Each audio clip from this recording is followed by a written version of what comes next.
सर्वप्रथम मी रूपाला खूप थँक्यू म्हणते, कारण तिच्यामुळे माझी ही सहल पूर्णत्वाला गेलेली आहे.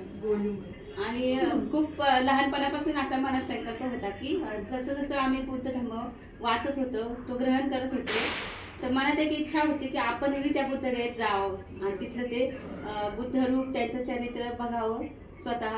म्हणजे असं वाटत नव्हतं की मी तिथं इतक्या लवकर जाईल, पण हा योगायोग केवळ रूपामुळे मला इथं आला.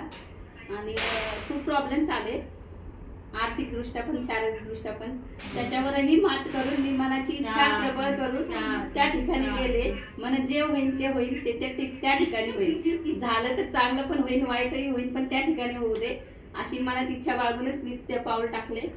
आणि प्रत्येक ठिकाण आम्ही अनुभवत होतो तर अंगावर खूप शहारे येत होते आणि डोळ्यात पाणी येत होतं की आपल्याला संधी मिळाली, त्या ठिकाणी जाण्याची संधी मिळाली.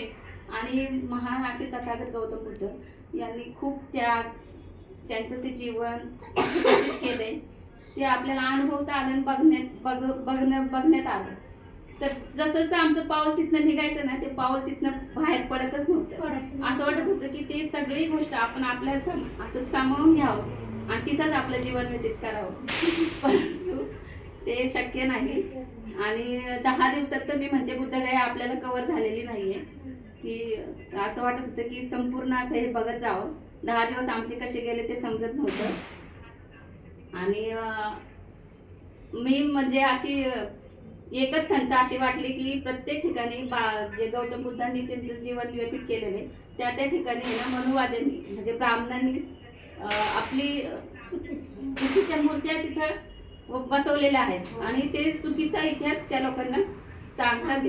परंतु आपण एकच की गौतम बुद्धांचं जे आपण धम्मग्रंथ वाचतो तो इतिहास डोक्यात ठेवूनच त्या ठिकाणी जायचं आणि अशा गोष्टींकडे दुर्लक्ष करत जावं.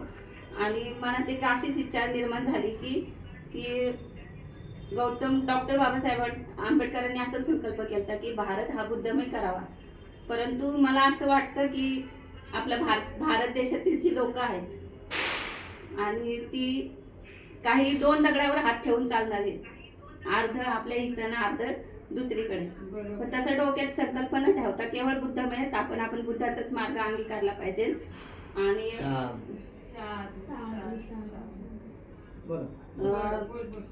असं म्हणते की मी आपल्याला तर शक्य नाहीये लोकांना सुधारण्याचा प्रयत्न, कारण आता इतकी वर्ष झाली तरी लोक सुधारण्याचा चान्स घेत नाही. जेव्हा आपण त्या बुद्धगयेत जाऊ त्यावेळेस त्यांचं ते माइंड फ्रेश होणार आहे आणि ते बुद्ध धम्म पूर्ण अंगीकारणार आहेत.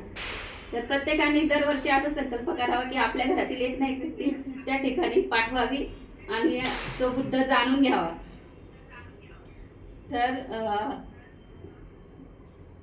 म्हणजे की आपण समाज सुधारण्यापेक्षा आपलं घर सुधारण्याचा प्रयत्न जास्तीत जास्त करावा. आणि हे केवळ आणि फक्त स्त्रियांच्याच हातात आहे. कारण जर स्त्री सुधारली किंवा स्त्री शिक्षित झाली तरच ते कुटुंब सुधारणार आहे. आणि आपण आपल्या मुलांना बुद्ध धम्म काय आहे, बाबासाहेब काय आहे, हे त्यांच्या डोक्यात लहानपणापासूनच घालण्याचा प्रयत्न करावा आणि आपलं बुद्धमय घर करून सुधारण्याचा प्रयत्न करावा. यातूनच पुढची पिढी पण सुधारणार आहे आणि त्यांना तो बुद्ध धम्म काय आहे ते समजणार आहे आणि यातूनच आपला बुद्ध धम्माचा प्रसार आणि प्रचार होणार आहे. सांगायची एक गोष्ट म्हणजे की आम्ही जेव्हा संकल्प केला हा की राष्ट्रीय संकल्प होता आमचा, तो खूप लवकर असा पूर्ण होईल असं आम्हाला वाटलं नव्हतं. केवळ 6च महिने होत आले. आम्ही सगळे तिथे गेलो. आम्हाला शारदाची पण अपेक्षा होती, पण काही कारणास्तव ती आमच्यात इन्व्हॉल्व झाली, पण ती होईल अशी मी आता एवढे बोलते आणि माझे 2 शब्द संपवते. नमो बुद्धाय, जय हिंद.